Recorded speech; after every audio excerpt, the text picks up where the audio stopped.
Hello everyone, welcome back to Chibi and Chill, the anime podcast. I'm your host Ryan, and if you're into anime, manga, collectibles, all that good stuff, you're in the right place. New episodes come out every single Friday, so be sure to subscribe so you don't miss new weekly episodes of anime related content.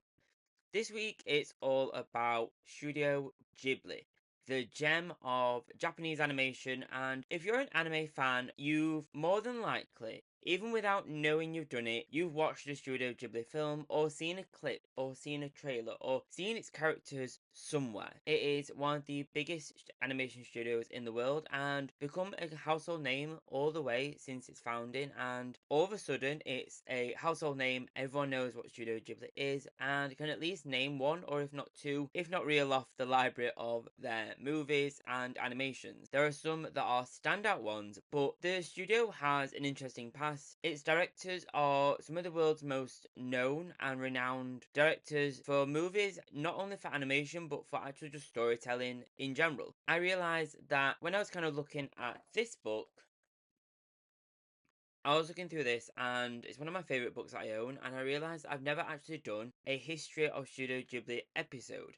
I've done plenty of episodes about Studio Ghibli films, which ones you should check out, which ones are the darkest ones, all that good stuff. I've done plenty on that, and I don't think I've ever actually done a history of Studio Ghibli. So this week is going to be that, the history of Studio Ghibli. Who founded it, what movie set them off, which ones nearly flopped, and which ones are the most known and most beloved. What can we expect next from the studio? So let's dive into the history of Studio Ghibli. When did it start, and what the hell does Ghibli even mean?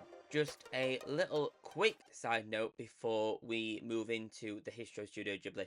It is related, I promise. Christmas is upon us, and if you're like me, you have not got your Christmas cards sorted. You have not got your Christmas greeting cards sorted at all. You've not even started.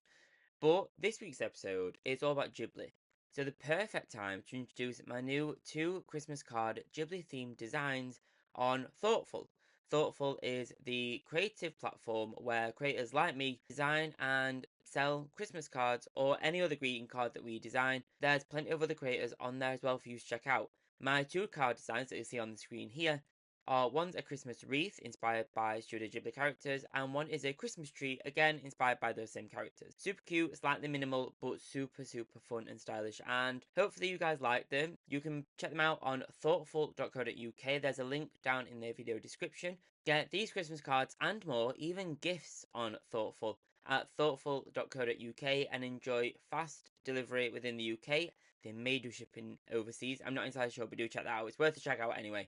These designs are exclusive to Thoughtful, so you won't find them anywhere else. They're only on my profile, so do check them out. And thank you for all your guys' support with these 2 cute cards. Let me know what you think of them. So the history of Studio Ghibli would be nothing without its main core team, its directors, its pair and duo, Hayao Miyazaki and Asao Takahata. And these are 2 names that are very quickly, as animes kind of become more mainstream, these are becoming household names. But the pair worked together before founding Studio Ghibli, and they worked on the film Nausicaa Valley of the Wind, and that film is often credited as a Studio Ghibli film, but this film was made before Studio Ghibli officially founded. Nausicaa Valley of the Wind has so many notes and nods, and it's quite clearly got the style of a Studio Ghibli film, and even when you watch it now, it does actually show up as a Studio Ghibli film. It has the kind of the blue Totoro logo at the very start, so I think they adopted it later on because it was so clearly theirs. But at the start, it wasn't actually a Studio Ghibli film.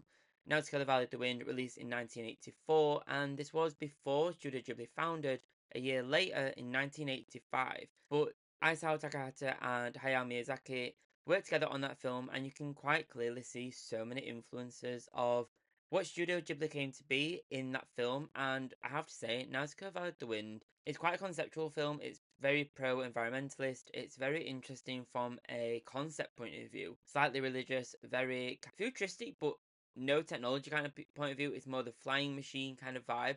but we start to see that come through a lot more in the Studio Ghibli films later on. But No Sky by the Wind is one of my favourite ones, not only because it's got that nostalgic vibe, but it's really, really interesting. It's got a clearly 80s influence with some of the illustrations and the kind of creatures that we see in the film. No Sky by the Wind is one of the first times that we see the introduction of what this pair can do and their art style. Is the first film that we see some of the creatures that we later see in Studio Ghibli way later on, and I love that they kind of decided to make that nod later on in their films with Nausicaa the Valley of the Wind. The little creature, I forgot what it's called, the little orange guy, that little guy, he kind of features in some of the other films later on, and that is such a cute nod to the early beginnings of Studio Ghibli. But after Nausicaa Valley of the Wind, and because it was such a box office success, Toshio Suzuki was the production team for Nausicaa. And buoyed by the film's performance, because it did so well, Miyazaki and Suzuki decided to set up their own studio and named it Studio Ghibli and invited Takahata to join them because this would be the founding stone of one of the world's best anime studios and animation studios in general. A Tokyo-based company helped fund the studio as its early founding. They didn't really have much money to go on because I assume because Nausicaa was in their film, they didn't get the profit for that. They just had their own kind of paychecks to go with, so they kind of needed funding from somewhere, which makes a lot of sense. But the studio, after its founding, went on to produce over 21 feature films, and all of them beloved in some way, shape, or form. Even if some of them aren't really your kind of vibe, some of them aren't my kind of vibe, I have to say, but they're all amazing films in their own right. But before we dive any further, let's dive into what is a Ghibli. Right, some people call it Ghibli, some call it Ghibli. I believe the proper name is Ghibli. The word Ghibli has its roots in Italian, actually, and it's the term used for a hot desert wind, with the concept being that the new studio was going to blow a wind through the animation industry. And that is pretty bold. It's a bold term to use, but it's an interesting name nonetheless and became iconic later on.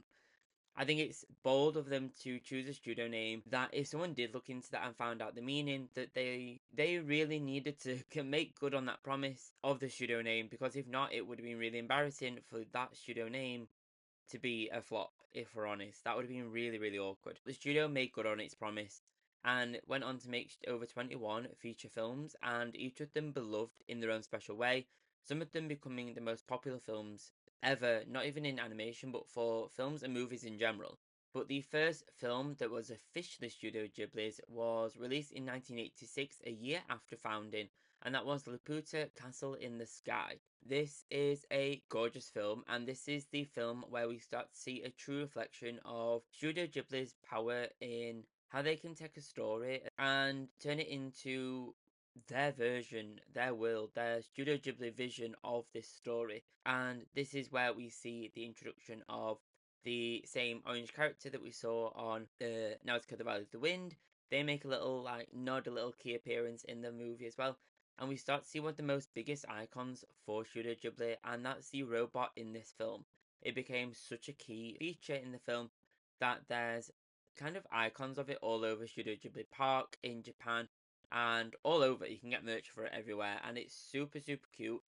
It's one of those ones where we start to see Laputa gives us that nod of nature mixed with magic vibes, and we also see the true nature theme come through as well. Nature, technology, and that kind of careful balance that has to be combined. That kind of careful balance we also need is something that's key throughout all Studio Ghibli films, and it's one that we always have a concurrent theme, or even if it's just an undertone, constantly within the Studio Ghibli films, thanks to the director's kind of love for nature and specific love for flying technology.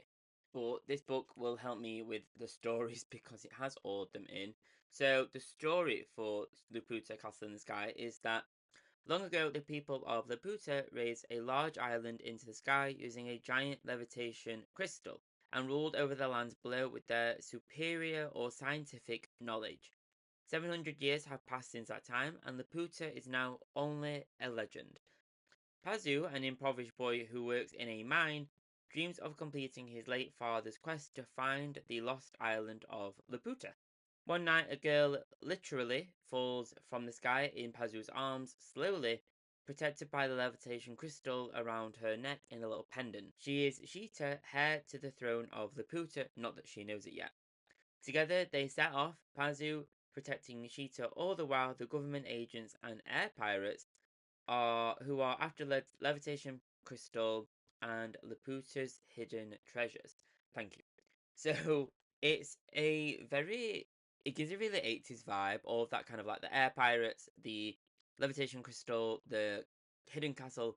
It's super 80s vibes, but it's a gorgeous film. It's one I think is a key watch for your Studio Ghibli journey. I think it's interesting to watch the first one that they released, and it did super well in the box office and the numbers. It did super well, and they started to go from fame to fame after this one, with some little tiny stumbling blocks along the way. So, after this kind of key moment of releasing their first feature film in 1988, Studio Ghibli actually focused on making two films to follow that one up, not just one, and that was My Neighbor Totoro and Grave of the Fireflies. So the studio decided to release two feature films in order to kind of bolster their ranks, I guess, and kind of earn as much money as they possibly could in order to keep creating these gorgeous films. So they released My Neighbor Totoro, and that was first. However, it was not a success at the beginning. Studio Ghibli did not see much success from My Neighbor Totoro, but merch for the film did sell well. It's interesting now that My Neighbor Totoro has become so iconic and a cult classic that everybody knows, and if you're an anime fan, you definitely know. And it even became the Studio Ghibli logo later on, but at first it did not do well. But now it's one of the most beloved films, not even for just animation or anime, but most beloved films in general, and is a cult classic now years later. I think that's something we see quite often. Films that flop become a cult classic years later. But Grave of the Fireflies is one of the ones I've done a video on. It's one of the darkest Studio Ghibli films, and it's one that tells a semi-autobiographical story of a survivor of one of the wars in Japan. I believe it's the Pacific War, and it's one of the most heart-wrenching stories ever. I knew it was dark, but it pulls at your heartstrings, okay? It's one of the ones that you don't expect to be a Ghibli film, but has a gorgeous animation of one. I did a full video on this one, so do check that out. I'll kind of put a card on the screen or whatever to easily find that one. But it is one of the darkest and actually one of my favourite films from Studio Ghibli because of that, because it's so dark and so different to the others. It stands out for me, and it's super true to life. It's not as magical, it's not that kind of vibe, and I kind of like it because of that. I like that it's gritty, I like that it shows everything. It shows everything. Like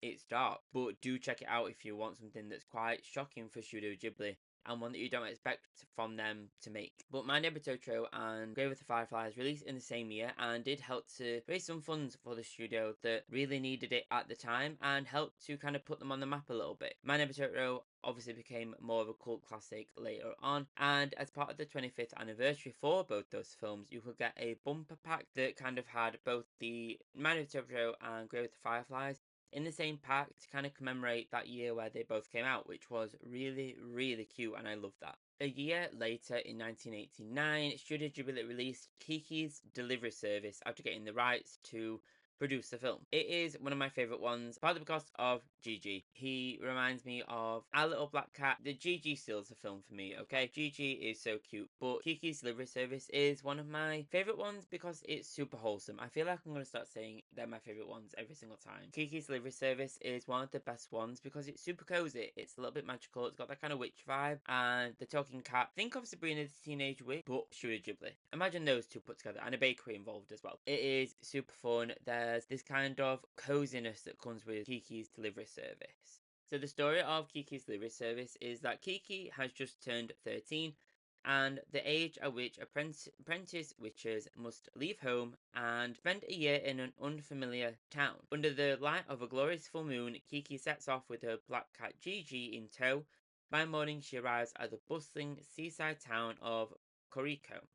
The owner of a bakery lets her stay in the spare room, and Kiki helps out in the shop while starting a delivery service. Obviously, she can fly, so it's super easy to kind of make those deliveries. Using her only magical skill, the ability to fly on a broomstick, she has plenty of travails, dropping things and struggling to deliver a package only to get negative reaction from the recipient. But she matures through her experiences and interactions with the people she meets. It's a super cozy film and one that actually is perfect for this time of year because of the cozy vibe that it has. Do check it out if you want more of a cozy anime.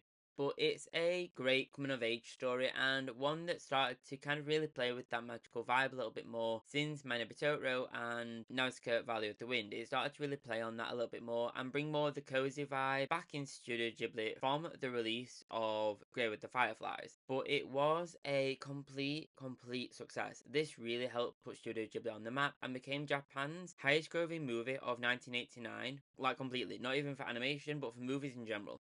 So this really helped cement Studio Ghibli as one of the key players in storytelling and movie production.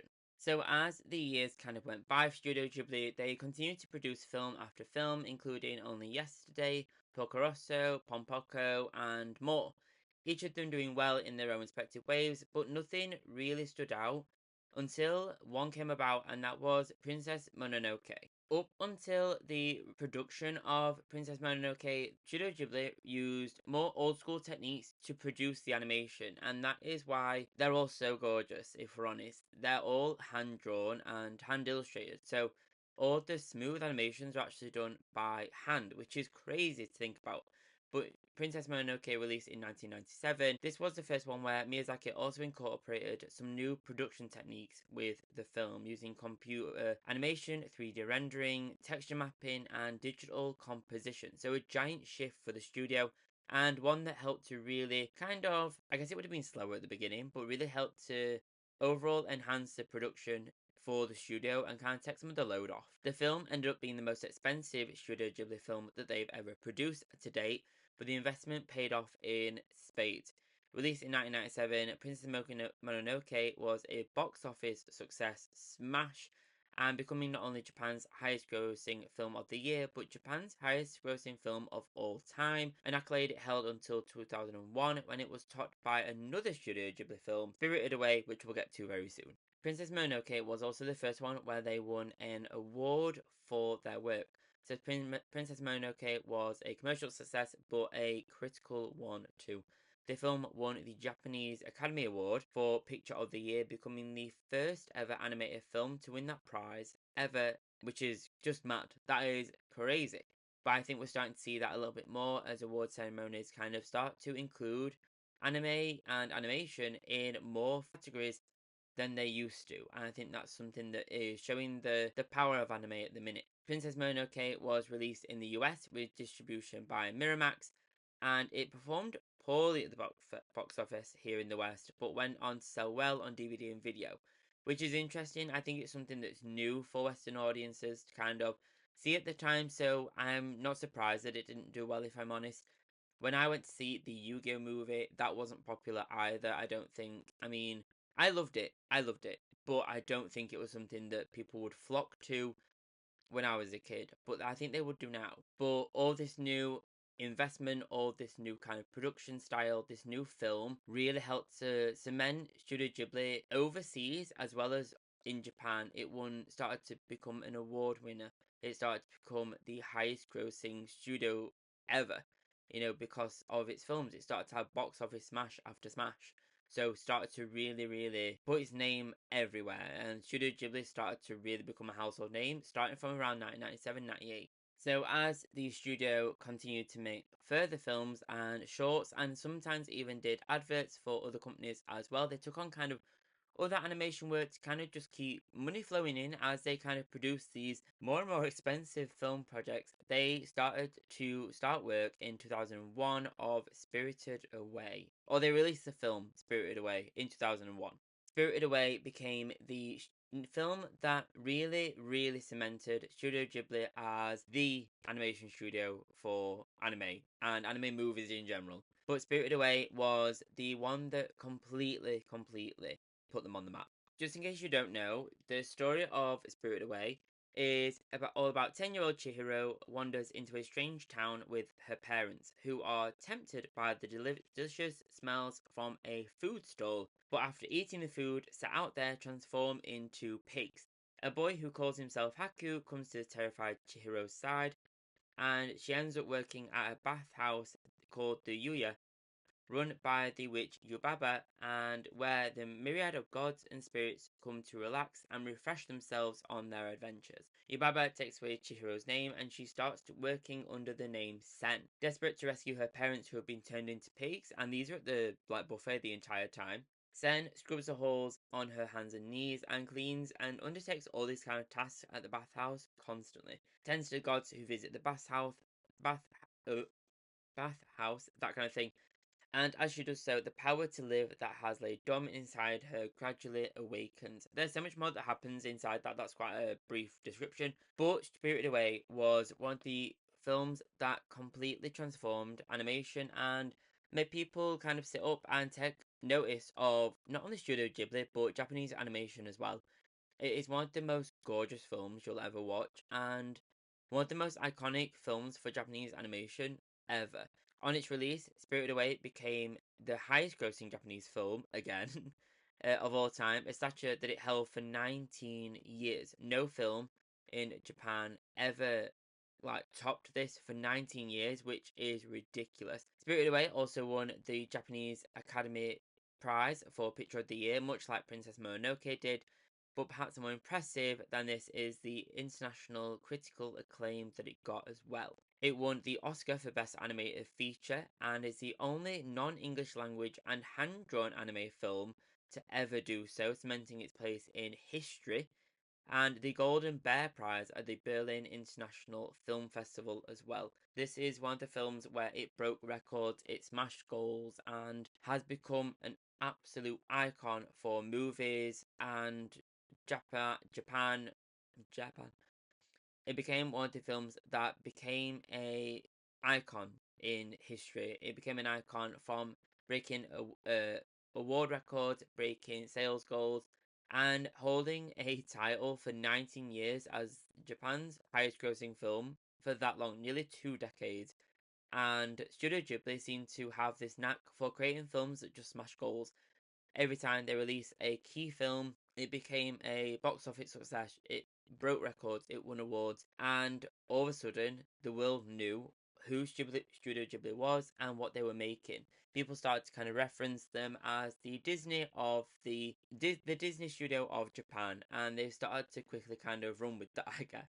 But the studio obviously went on to create more and more and more films. One of the other key ones is Howl's Moving Castle, and that is one of my absolute top favorite ones. And Moving Castle was one of the ones that became another icon for the studio. But as the years kind of went on, there was a lot of changes, and the studio had to adapt to a new platform for streaming, new audiences, a new generation as well. The studio has been going since 1984 at this point, so they had to kind of adapt to this new world of streaming and how the studio is perceived and how they produce their work.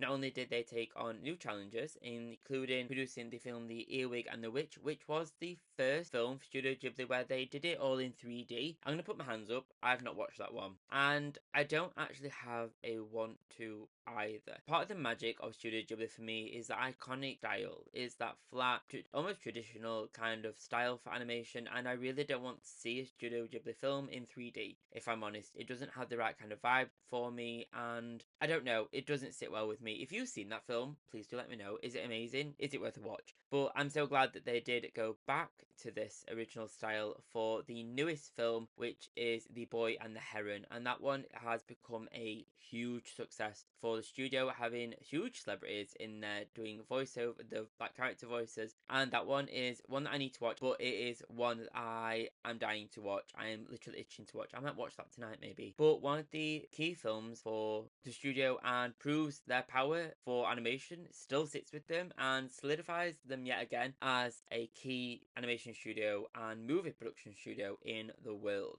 The future of Studio Ghibli has kind of changed. It's all adapted, and they're starting to have a lot of mergers now. So they've had deals with Disney and Netflix, HBO, that kind of thing, to allow their catalogue to be streamed on their platforms.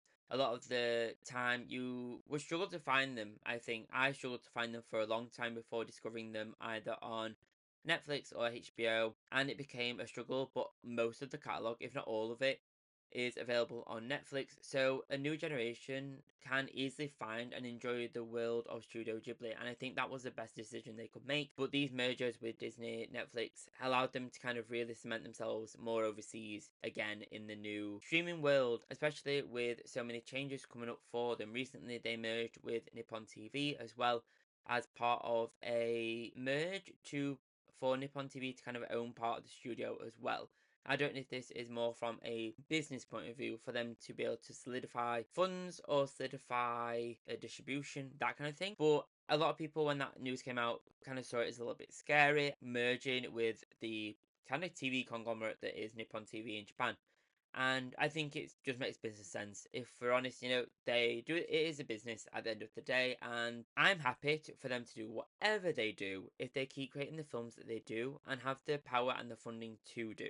One of the key themes for Studio Ghibli, and I think this will continue over and over and over again, is the retirement of Hayao Miyazaki. Miyazaki continues to retire and come out of retirement to make a new film. But I think that is one of the things that shows his love for storytelling. As a creative myself, I know it's hard when you've got a creative itch, you need to scratch it.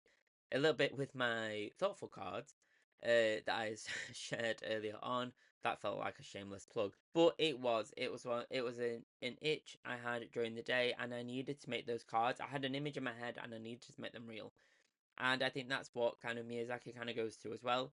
Miyazaki originally retired in 2014, and the company was actually placed on a temporary hiatus during this time. However, just a few years later in 2017, Miyazaki came out of retirement and announced he was directing a feature film called How Do You Live? He then stated that this would be his last film, and the film would be set to release in 2023. So that one had a long kind of production time. On its return, the studio also produced an adaptation of the Earwig film, The Earwig and the Witch by Diana Wynne Jones in 2020. But I think Studio Ghibli will become one of those studios that continues to go forward. I think there is a little bit of like scariness of who will take over Studio Ghibli after Miyazaki. I think that's an interesting question and one that's constantly on everyone's minds, I guess, if you're a fan of Studio Ghibli and animation or anime. But I think I have faith in whoever takes over. Whoever takes over knows how precious Studio Ghibli is to all of us, if you're an anime fan or not.